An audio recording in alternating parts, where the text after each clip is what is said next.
5 సంవత్సరాల నుంచి మనం ఎన్నో మరి ఇంతకుముందు ఎప్పుడు కూడా లేనటువంటి ఎన్నో వర్కులు మనం 5 ఏళ్లలో పూర్తి చేసుకున్నాం. పక్క గోదావరిక ఎక్కినట్టు మరి మనము ఎన్నో బాధలు పడుతూ ఎన్నో అప్పుల పాలవుతున్నారు. మన గ్రామాన్ని మంచి అభివృద్ధి చేసుకోవాలన్న ఉద్దేశంతో మరి ఊర్లో ఎన్నో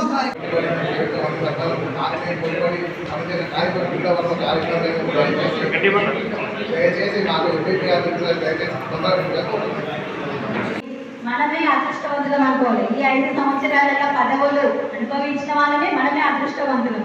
ఇంతకుముందు చాలా మంది చేసారు, ఎన్నో గవర్నమెంట్లలో కూడా అన్ని పనులు చేసినా కానీ ఇంత అభివృద్ధి మాత్రం ఎప్పుడూ కాలేదు. కాబట్టి ఖచ్చితంగా మన అదృష్టవంతులు ఇక లేరు, రారు.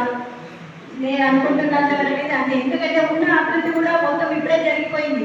ఇంకా మనకి చేయడమన్నా కానీ పనులు లేకుండా అన్నీ మనమే చేసాం. కాబట్టి ఖచ్చితంగా మా అందరికీ కూడా ఎంతో సంతోషిస్తాం మేమైతే ఈ విషయంలో. ఎలాంటి వాళ్ళకైనా సమాధానం చెప్పాల్సిన వాళ్ళు సర్పంచ్. ఎందుకంటే ఒక విలేజ్లో అభివృద్ధి జరిగినా జరగకపోయినా ప్రశ్నించేది సర్పంచ్ వాళ్ళని. అన్నిటినీ ఒడిదుడుకులను తట్టుకొని ఒక 5 సంవత్సరాలు పూర్తి చేసుకున్నామంటే సంతోషకరం.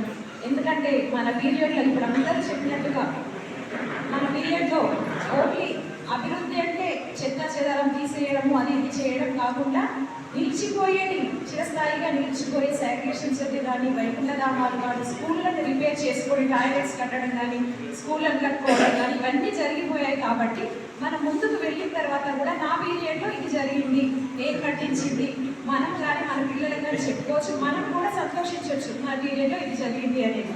అది మాత్రం మనకు సర్పంచ్లందరికీ కూడా సంతోషకరమైన విషయం.